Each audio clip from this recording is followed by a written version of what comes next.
केंद्र सरकार ने प्रवर्तन निदेशालय के आग्रह पर महादेव सट्टेबाजी ऐप पर प्रतिबंध लगाया है। इलेक्ट्रॉनिक्स और सूचना प्रौद्योगिकी मंत्रालय ने महादेव बुक और रेडी अन्ना पिस्ट्रो प्रो सहित 22 अवैध सट्टेबाजी ऐप्स और वेबसाइटों के खिलाफ ब्लॉगिंग आदेश जारी किए हैं।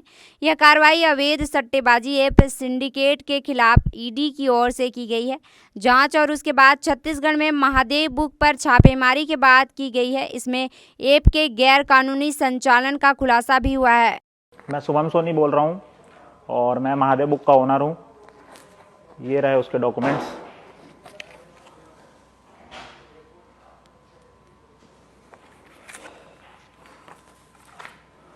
और ये मेरे आधार डॉक्यूमेंट्स हैं। ये मेरा आधार कार्ड है।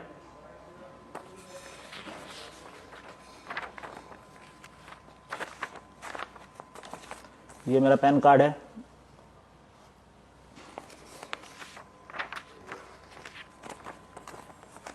और ये मेरा पासपोर्ट है। और महादेव बुक का ओनर मैं ही हूँ। ये आपको डॉक्यूमेंट दिखा दिया है मैंने।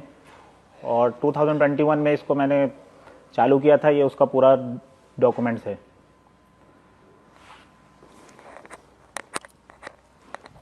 मेरा गैम्बलिंग का काम बहुत अच्छे से चलने लगा था फिर भिलाई में। और ये तो बहुत ही छोटे से काम चालू हुआ था। उसके बाद धीरे धीरे काम बढ़ता गया। अब काम बढ़ता गया। उसके बाद हमारा लाइफस्टाइल भी चेंज होता गया क्योंकि पैसा बहुत आ रहे थे। तो सब नोटिस करने लगे। मेरे मतलब जो आसपास के लोग हैं वो लोग नोटिस करने लगे। धीरे धीरे बात ऊपर तक गया। तो फिर कंप्लेन वगैरह भी होने लगा। तो फिर ऐसा हुआ कि अब प्रोटेक्शन का जब बहुत ज़रूरत था हमको, क्योंकि लड़के भी अंदर हो रहे थे कुछ कुछ। तो उसके बाद मुझे पता चला वर्मा जी के बारे में। फिर मैंने उनसे मीटिंग की। फिर मुझे समझ लो हफ्ता वसूली वाला काम चालू हो गया।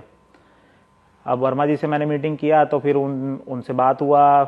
और ये हुआ कि अब उनको मुझे हर महीना 10 लाख रुपए देना है। तो वो भी ओके हो गया। अब हर महीना मैंने उनको 10 लाख रुपए देना चालू कर दिया। तो काम अब बढ़िया चलने लगा मेरा। और पैसा भी कमा रहे थे हम, सब कुछ ओके था। उसके कुछ दिन बाद ऐसा हुआ कि हमारे लड़के फिर अंदर हुए। अब वो छूट ही नहीं रहे हैं वापिस। तो मैंने वर्मा जी को कॉल लगाया कि सर अभी कैसे हो गया, आपको तो मैं पैसा भी दे रहा हूँ, उसके बाद भी लड़के अंदर हो रहे हैं और छूट भी नहीं रहे, बाहर निकल ही नहीं रहे वो लोग। तो वो बोले कि चलो करते हैं कुछ।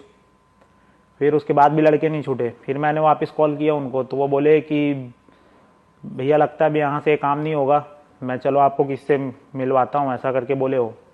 मैं बोला ठीक है सर मिलवा दीजिए, बस लड़के लोग को बाहर निकलवाना है। तो वो मेरे को लेके गए, साथ में लेके गए रायपुर। मैं बोला ठीक है मिलवा लो भैया जिससे भी मिलवाना है। तो वो बोले कि चलो करते हैं कुछ। फिर उसके बाद भी लड़के नहीं छूटे। फिर मैंने वापस कॉल किया उनको। तो वो बोले कि भैया लगता है अभी यहाँ से काम नहीं होगा, मैं चलो आपको किससे मिलवाता हूँ, ऐसा करके बोले हो। मैं बोला ठीक है सर मिलवा दीजिए, बस लड़के लोग को बाहर निकलवाना है। तो वो मेरे को लेके गए, साथ में लेके गए रायपुर। मैं बोला ठीक है मिलवा लो भैया जिससे भी मिलवाना है। तो वो बोले कि चलो अब मिलवाता हूँ। हम गए साथ में। वहाँ पर सीएम सर और बिट्टू भैया से हमारा मीटिंग हुआ। ये चीज़ का मैंने पूरा अपना लिख के दे दिया है उसमें रिटर्न स्टेटमेंट में कि क्या हुआ वहाँ, कैसे हुआ, क्या किस बात का डील हुआ, हर चीज़ का स्टेटमेंट मैंने दे दिया अपने रिटर्न डॉक्यूमेंट में।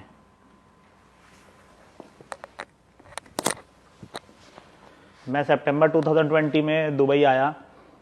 जैसा कि मेरा मीटिंग हुआ था सीएम साहब से, तो उन्होंने बोला था कि दुबई जाओ अपना काम बढ़ाओ और वहाँ मीटिंग करो जाके। तो मैं गया और मीटिंग भी हुआ मेरा कई लोगों से। तो 2 लोग के साथ मेरा यहाँ बिजनेस भी सेट हो गया और अच्छा खासा काम भी बढ़ने लगा। सब कुछ ओके चलने लगा, जैसा सीएम साहब बोले थे सब बढ़िया हो गया। उसके बाद मुझे यहाँ 2 लोग मिले जो भी मेरे भिलाई के ही थे, सौरभ और रवि। तो वो लोग से मैं मिला, उनका यहाँ कंस्ट्रक्शन का काम था। तो मैंने सोचा मैं भी काम चालू कर लेता हूँ, यहाँ अच्छा काम है ये चीज़। तो मैं उन्हें अपना पर्सनल एडवाइज़र रख लिया ये काम पे, कंस्ट्रक्शन के काम पे। अब इसके बाद हुआ ये कि फेमस ये लोग होने लगे महादेव बुक के नाम से। मैंने बुक खड़ा किया, मैंने बुक चालू किया, फेमस ये लोग हो रहे हैं। मैंने जीरो से चालू करके पूरा आसमान तक पहुंचाया इस बुक को, और फेमस ये लोग हो रहे हैं। बताओ, ऐसा थोड़ी होता है। ठीक है, उनको आशीर्वाद नहीं था सीएम साहब का, इसलिए उनको वो फेमस हो गए। ये गलत बात है ना। इस चीज का बुरा लगता है बहुत ज्यादा।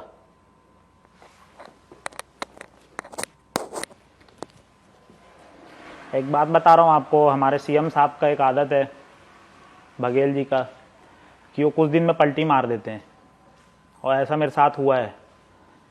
जब उन्होंने मुझे दुबई भेजा कि वहाँ जाके अपना काम सेटल करो, लोगों से मिलो, तो मैं गया, मिला भी, और मेरा काम भी बहुत अच्छा सेट हो गया। उसके बाद हुआ ये कि कुछ दिन तक तो अच्छा चला, उसके बाद फिर प्रॉब्लम आने लगा मेरे काम पे। हमारे लोग अंदर होने लगे और छूट ही नहीं रहे वो लोग। मैं फ़ोन पे फ़ोन लगाया जाता हूँ, परेशान हो रहा हूँ। तो वापस मैंने वर्मा जी को फ़ोन लगाया, तो बोले कि चलो ठीक है, आप भिलाई आ जाओ, आपका मीटिंग कराते वापस से। अब मैं डर से पहुँच गया भिलाई कि लोग बाहर आ जाएंगे करके। तो वर्मा जी से मैं मिलने गया। वर्मा जी और गिरीश तिवारी मुझे मिले रायपुर एयरपोर्ट रोड पे। वो फिर लेके गए वर्मा जी तो वहीं उतर गए, फिर गिरीश तिवारी मुझे लेके गए हमारे उस समय के एसपी हैं प्रशांत अग्रवाल जी, उनसे जाके मेरा मीटिंग कराया। अब मैं उनको अपना प्रॉब्लम पूरा शेयर किया, तब वो फ़ोन घुमाए और उसके बाद वो बात किए। लाउड स्पीकर में ही था फ़ोन, तो सीधा सीधा आवाज़ तो समझ आ ही रहा था, हमारे बघेल जी का ही आवाज़ था वो। तो पूरा प्रॉब्लम बताने के बाद उन्होंने वहाँ से ये बोला कि कैसे रे सोनी, तेरे को मैं वहाँ भेजा था दुबई काम सेट करने के लिए, तू तो मालिक बन के बैठ गया है, शेख बन गया क्या वहाँ का। अब मैं कुछ बोल ही नहीं पाया, एकदम मुंह उदास सा हो गया। तो मैंने यही बोला कि सर हम तो छोटे आदमी हैं, आप बताओ क्या करना है, जैसा बोलोगे हम वैसा करेंगे।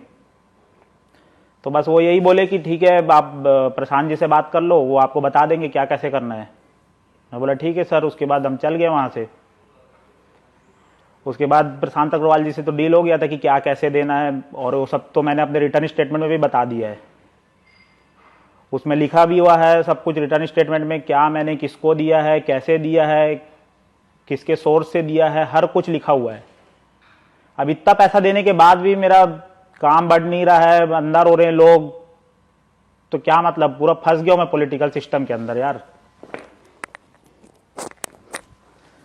तो प्रशांत अग्रवाल जी के जब मेरा मीटिंग हुआ उसके बाद से मैंने अब तक 508 करोड़ रुपए दे चुका है।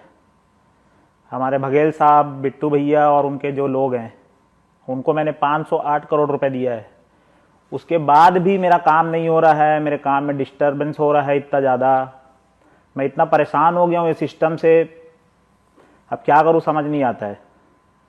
ज़बरदस्ती का अब मेरे ऊपर ईडी का कार्रवाई चालू हो गया है। अब ऐसा ऐसा कुछ होगा मेरे साथ, इतना पैसा देने के बाद भी, तो मैं क्या करूं बताओ।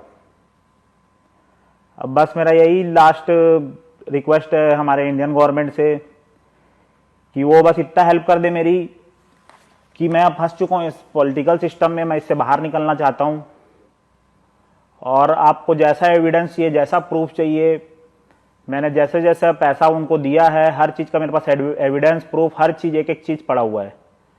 तो मैं यही चाहता हूँ कि बस मेरा हेल्प कर दीजिए वहाँ से। मैं भी इंडिया जाना चाहता हूँ वापस। मुझे डर लगता है यहाँ से इंडिया जाने में। मैं वहाँ जाना चाहता हूँ वापस, वहीं रहना चाहता हूँ, लेकिन मेरा हेल्प कीजिए, यही रिक्वेस्ट है मेरे इंडियन गवर्नमेंट से यार।